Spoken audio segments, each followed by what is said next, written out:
This page has 10 replies. 9 of them are spam. The 10th was posted 4 years after the site went offline.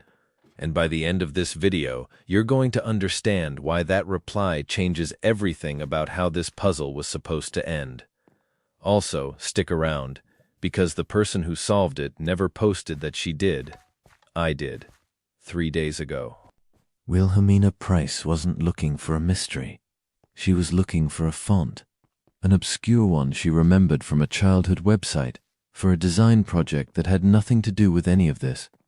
A reverse image search on an old screenshot led her sideways into a thread about unsolved internet puzzles, and from there into an ARG puzzle box from the mid-2010s. Alternate reality games like this one were common back then. Layered ciphers, hidden pages, a small community racing to crack them together in real time. This one had a community too, for about 8 months. Then the thread went quiet, and it stayed quiet for a decade. Wilhelmina did what the original solvers had already done.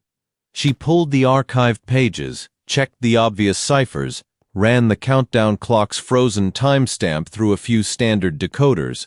Nothing new came up. Which made sense, because dozens of people smarter than either of us had already tried exactly that, back when the trail was warm.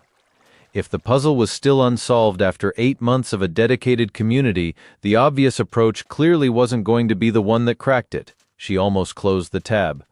What she didn't try, because the tools didn't really exist yet in the mid-2010s, was pulling the metadata off one specific image the original solvers had dismissed as a red herring.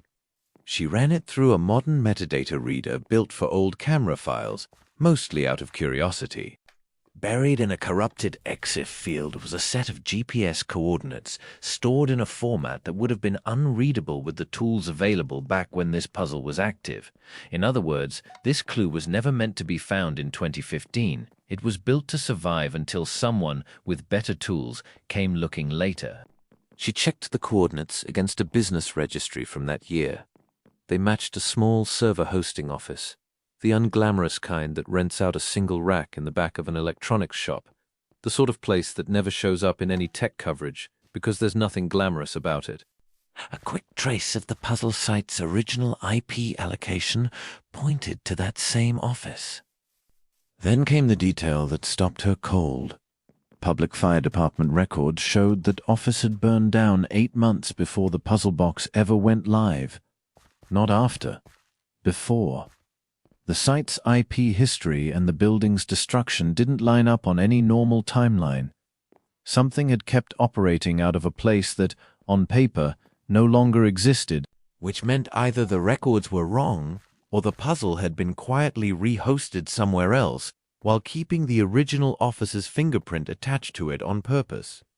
Wilhelmina checked the fire report twice. It was thorough. Total loss. No salvageable equipment. Cause listed as an electrical fault. Whoever had kept that IP allocation alive afterward hadn't done it by accident.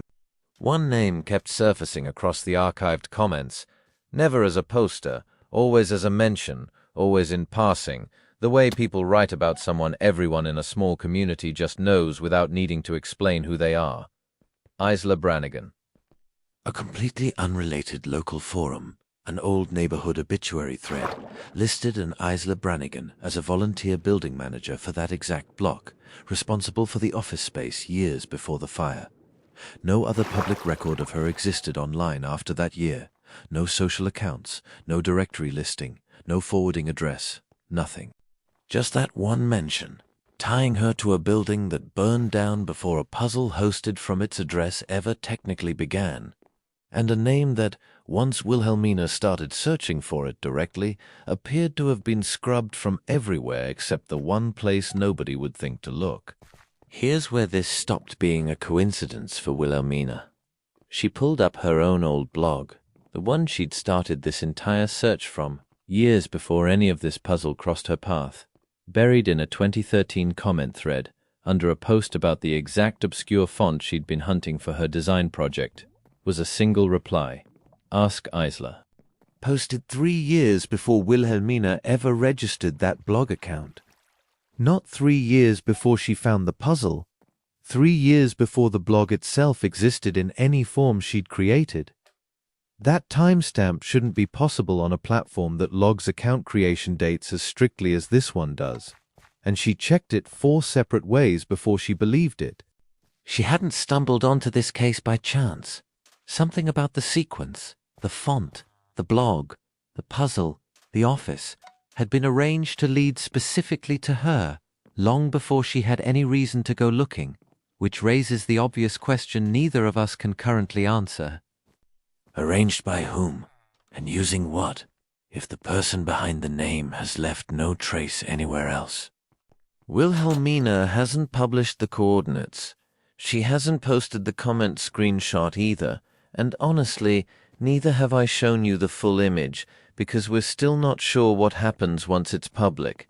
What we do know is that 2 nights ago, a new reply appeared on that original 2013 thread. Same account, dormant for over a decade. Same 3 words. No edit history, no other activity. Just those words appearing again exactly when this investigation reached the point of going public. If you've ever found something online that felt like it was left for you specifically, not for anyone, for you.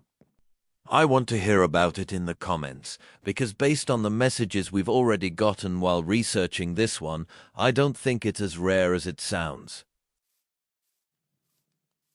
Subscribe for more stories.